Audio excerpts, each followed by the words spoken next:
जी आपका नाश्ता। रख दो।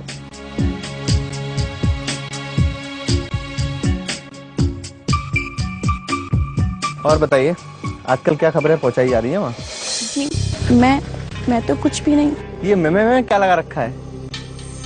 तुम्हारे और दादा साहब की वजह से वो हवेली हमारे हाथ में आते आते रह गई।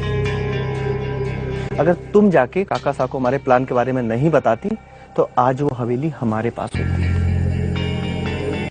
पर कोई बात नहीं, आज नहीं तो कल वो हवेली हमारे पास ही होगी।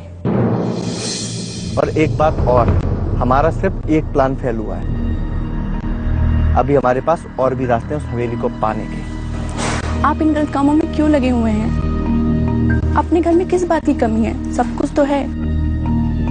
और फिर किसी का घर छीनकर क्या हासिल हो जाएगा? जिस घर में तुम्हारे और दादा साहब जैसे दानवीर बैठे होंगे ना उस घर में तो कुबेर का खजाना भी कम पड़ जाएगा। अगर तुम लोगों को छूट दे दी जाए ना तो तुम लोग तो अपना पूरा घर दान में दे दो। नहीं बेटा, गलत कह रहे हो तुम। बड़े बूढ़ों का कहना है कि जितना ज्यादा दान दोगे उतनी ही घर में बरकत होगी। मैं कहता हूं अभी भी समय है, कुछ सीख लो। तुम जिस राह पर चल रहे हो ना, उस पर चलकर किसी को कुछ नहीं मिला। तुम्हारे सामने बैठा हूं, इस बात का सबूत। कम से कम मेरी हालत देखकर तो कुछ सीख समझ लो। दादा साहब, जरूरी नहीं है कि जो आपके साथ हुआ हो मेरे साथ भी हो। और आप मुझे सलाह मत दीजिए। और वैसे मैं आपसे एक बात बोलूं, आप अपनी सलाह ना अपने पास ही रखा करो, क्योंकि आपकी उम्र अब सलाह देने की नहीं रह गई है।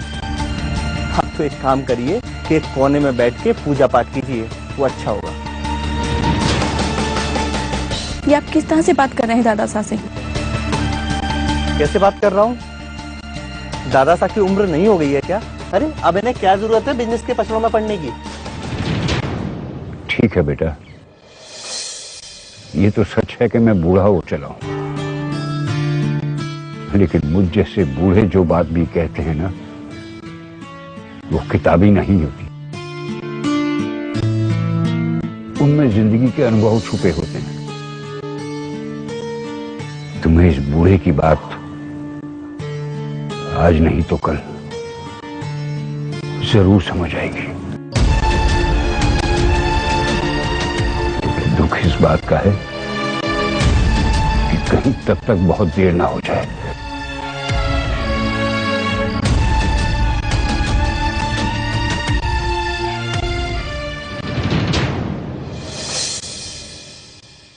और हाँ, एक बात याद रखना,